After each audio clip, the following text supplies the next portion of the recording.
Is negative thinking ever a good thing? I've always tried to avoid negative thinking at all costs, but recently I've been learning about a theory called inversion thinking. And basically what inversion thinking is, it's a strategy by which you look at the things that will stop you getting to your goals, not the things that will help you get to your goals.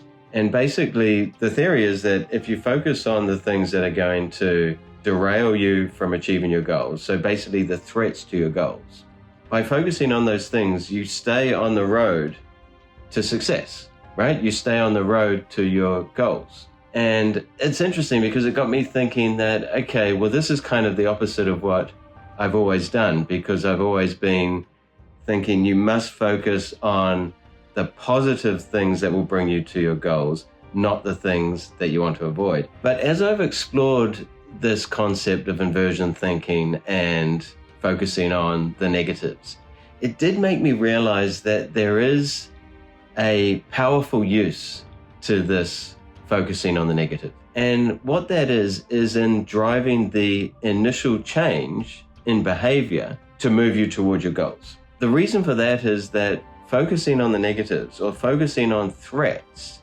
triggers a very powerful emotional response in us. And that very powerful emotional response can get us to make the initial movement and the initial change in behavior that will start to move us towards our goals. And why this works, some would say better than thinking about positive things that you need to do to start that change, is because basically as humans, we are more focused on threats than opportunities. And we're more likely to respond to a threat than we are to an opportunity. So you could take an example like this. Let's say you wanted to get into shape. You were focused on health and fitness, and you decided in order to get into shape, you need to develop a habit of going to the gym every day, right? So you may write down in your diary, go to the gym every day.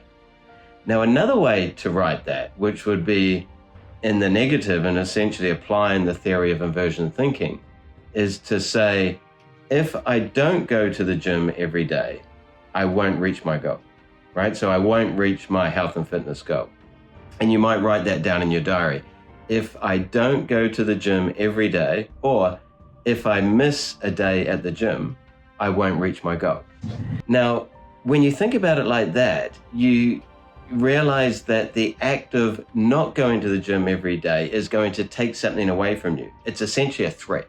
You will lose something that is your goal of being fit and healthy if you miss a day at the gym. Try it out, because what I've found is when you focus on it in that way, it does create a much more powerful emotional response in you. And it really drives you to act and to develop that new behavior that you want to develop. And I would say after you've managed to develop the new behavior, then switch off quickly from the negative thinking back to the positive thinking, because you don't want to be thinking negatively all the time, of course. But I did realize that it's one driver for change, which is incredibly useful if you want to use it. So try it out.